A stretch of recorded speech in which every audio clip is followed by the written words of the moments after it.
podcast is brought to you by Schema Business School. Hello, welcome aboard. Welcome to the seminar on globalization. Coming next, we discuss the issue of global counter-risk assessment. And definitely, the global crisis, which emerged abruptly in 2007, cutting people off guard, has cast light on the need to assess, to predict, and to manage counter-risk. Counter-risk is everywhere, not only in the US, but also in the Maghreb countries, Egypt, Tunisia, but also in China. And why not in such countries as France, Spain, Italy, or even Germany. Where is the next crisis? That's the key issue that managers, policy officials, must wonder. Since the early 20th century, the world economy went across a number of cycles, up and down, but also a number of crises.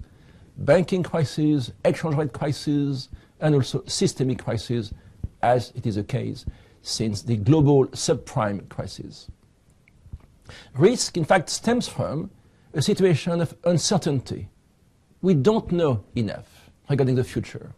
Hence the need to accumulate together inputs of information and to transform information into economic intelligence to predict, to measure risk, and if possible, to manage it.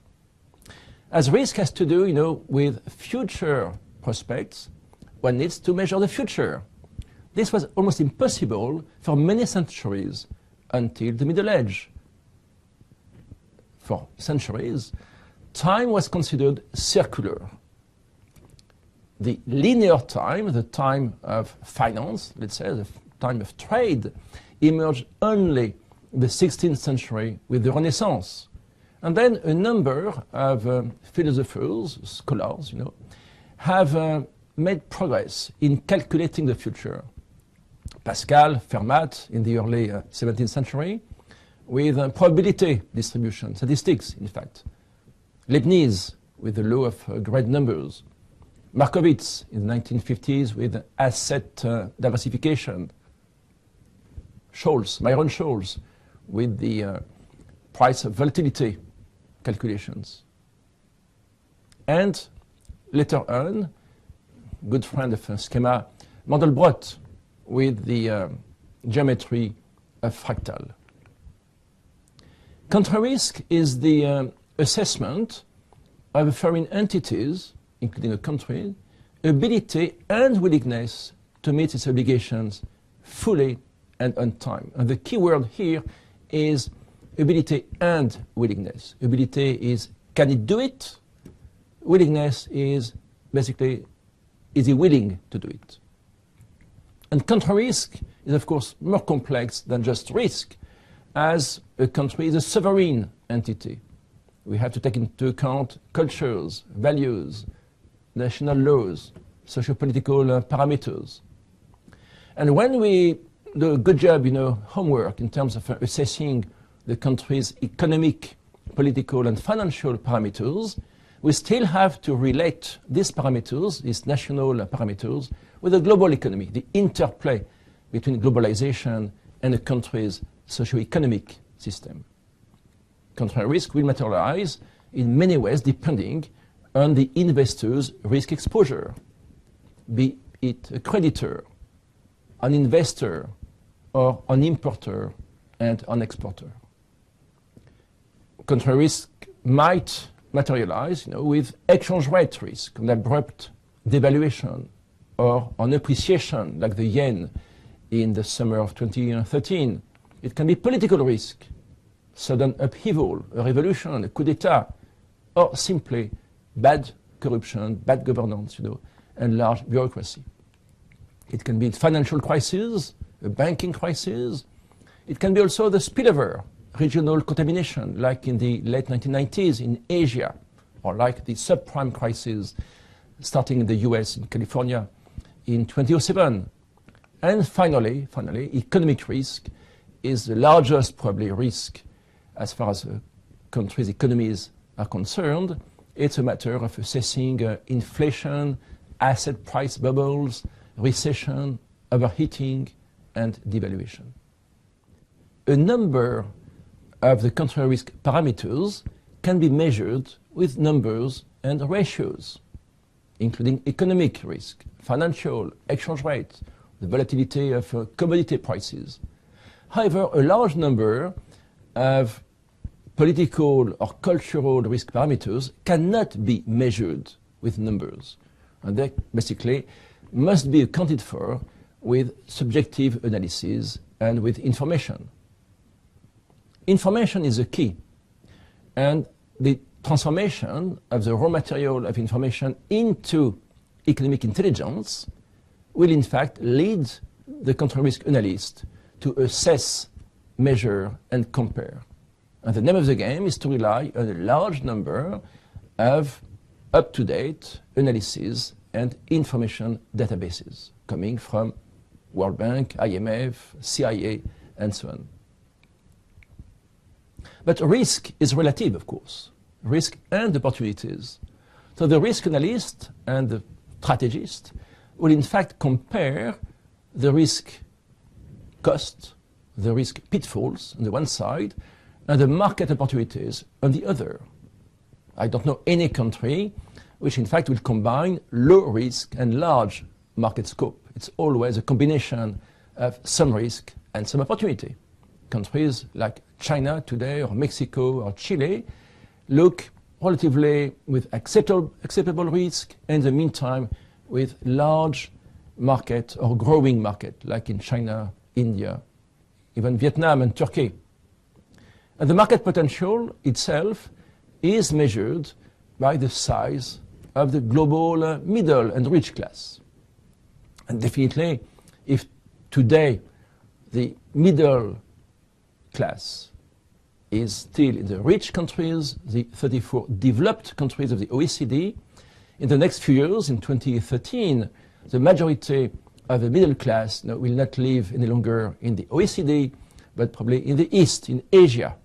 And if we look at the long haul, 2050, the vast majority, 2 billion people belonging to the consumer market, the rich class, will live in the developing countries.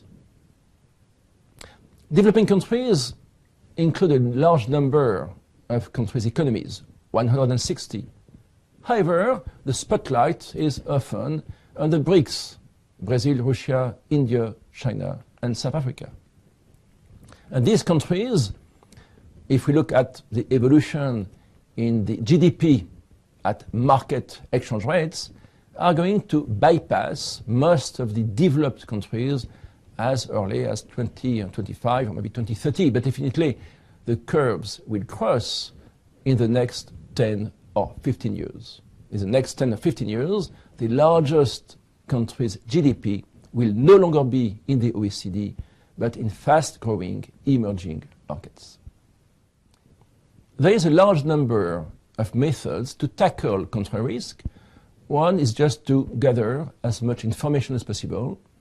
One is to cast light on the debt of the country. Can it pay back? One is to look at ratings, rankings, and one is to use modelization and econometric models. The key objective of the external debt analysis is to look at the overall burden of the country's debt on its GDP, on its wealth, and on its export earnings. Is there a threshold beyond which a country will fall either into liquidity or solvency crisis? That's exactly what Rogoff and Reinhardt came up with 3 years ago in 2010. They said that when a country crosses the 90% threshold, 90% to GDP, is going to fall into a crisis. And for the developing countries, the threshold will be a little bit lower at around 66%. This has been a challenge today, and the key issue is to look at the maturity, the quality of the debt, who is holding the debt, domestic or international bond holders. The risk of a debt crisis can either come from a liquidity crisis, the debt payments will go up, the export income will get down, or a solvency crisis, the country basically is unable to pay back. It has been the case several times in Argentina or today in Greece.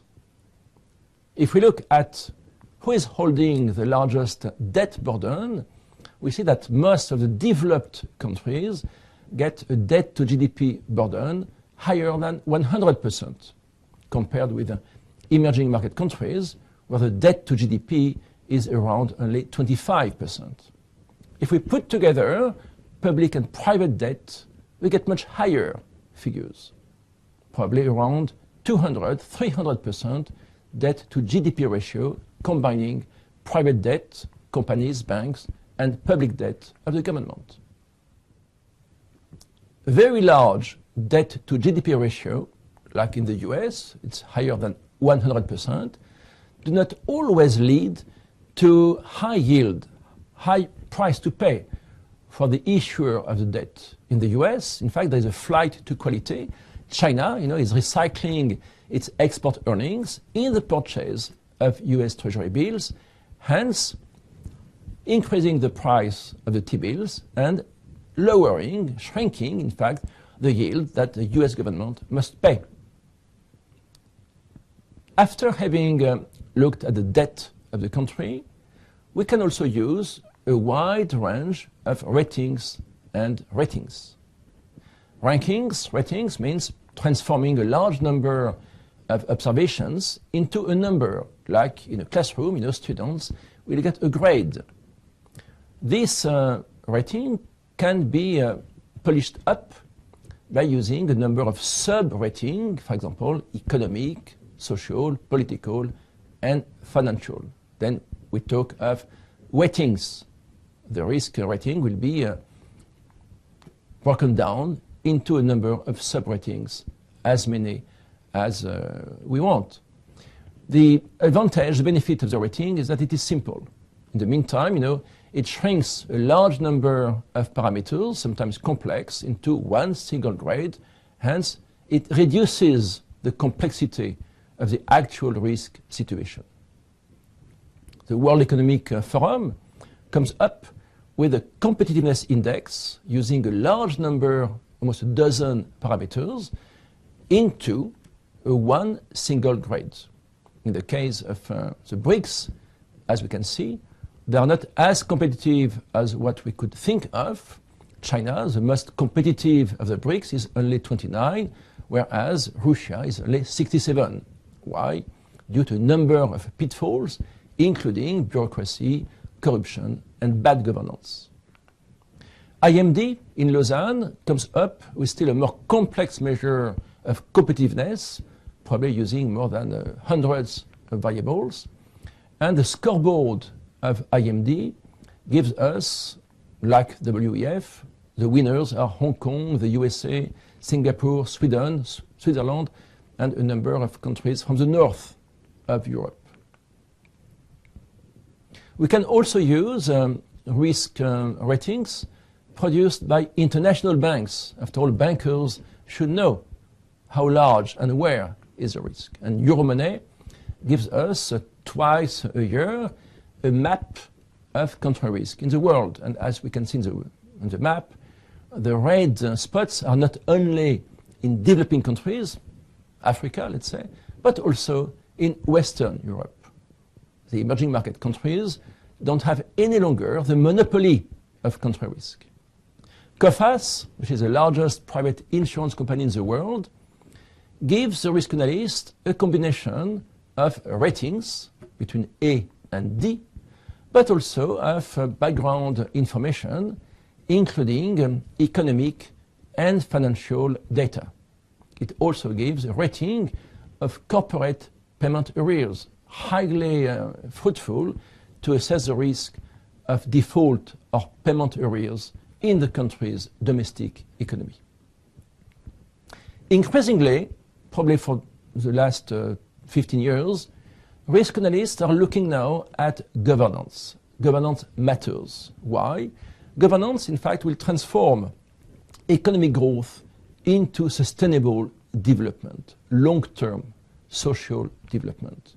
And the World Bank gives a very interesting doing business index, which includes a large number of parameters to assess the quality of the business conditions in countries, including not only the economic, the financial situation, but bureaucracy, governance, and corruption. And casting light on doing business in China, we can see that doing business in China can be tough.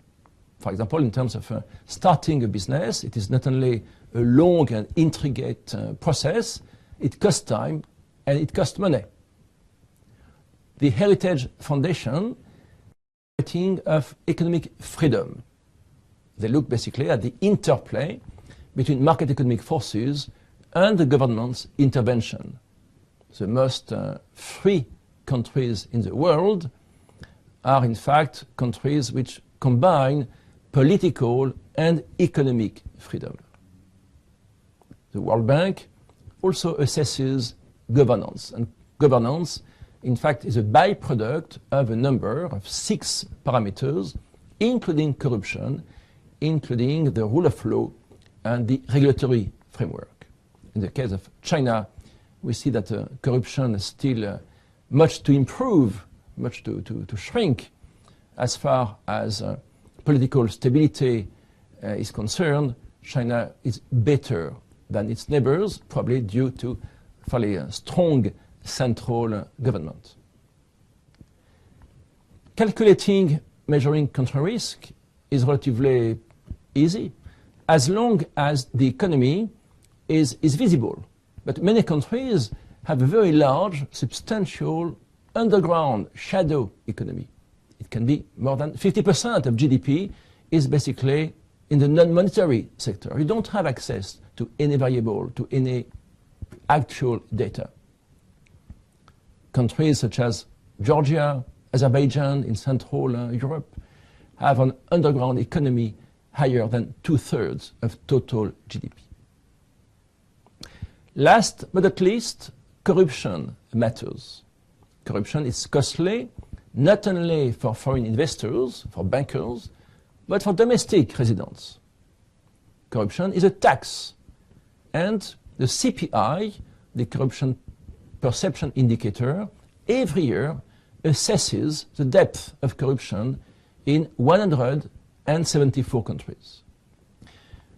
What we see is that the most corrupt countries are also those where the economic freedom is the least, and countries with the lower corruption are also those where transparency, governance, and economic freedom is the highest. The BRICS countries, Brazil, China, India, Russia, are not very good in terms of governance. Brazil, the better or the less worse, let's say, is only 69, whereas China is still 80 in the list. All in all, can we define development by looking at the interplay of economic development, GDP basically, and a number of qualitative parameters such as governance, transparency, health, and education. That's exactly what the UNDP does, the Human Development Index. It measures developing and developed countries based on a number of indicators combining economic growth, GDP, but also the qualitative dimensions of development. In a nutshell, development is economic growth plus those conditions that make it sustainable. In a nutshell, health, education, transparency, and governance. We can shed light on the issue of economic growth and development by looking at the following 8 countries. 4 share the same GDP per capita, roughly $15,000. But 2 of them, namely Russia and Gabon, have a life expectancy of only 65, 61 years, whereas in Chile, Costa Rica, people live much longer, almost 80 years. And the Human development index of Chile and Costa Rica is as well as good, but sometimes much better than Russia and Gabon. Chile, number 40 versus Russia 55 and 106 for Gabon. If we look at, let's say, poorer countries such as Armenia, Sri Lanka, Congo, and Angola, they all share the same GDP, the same wealth per capita, namely $5,000. But in fact, in Armenia and Sri Lanka, you live almost 20 years more than in Congo and Angola. And the HDI in Armenia and Sri Lanka is much better. Why? Well, wealth in the form of oil, raw materials, commodities, tend to lead to very strong income concentration, political power concentration, low transparency, bad governance, and large corruption. And these are key inputs to transform economic growth into sustainable development. In conclusion, assessing risk is a fascinating but complex matter. We must look not only at the macroeconomic framework, at the financial dimension of the country, at the socio-political system, at the business environment, but also at the interplay between the country's socio-economic system and globalization. Indeed, globalization has become an echo chamber with a major risk of contagion, contamination, and spillover effect. Thank you.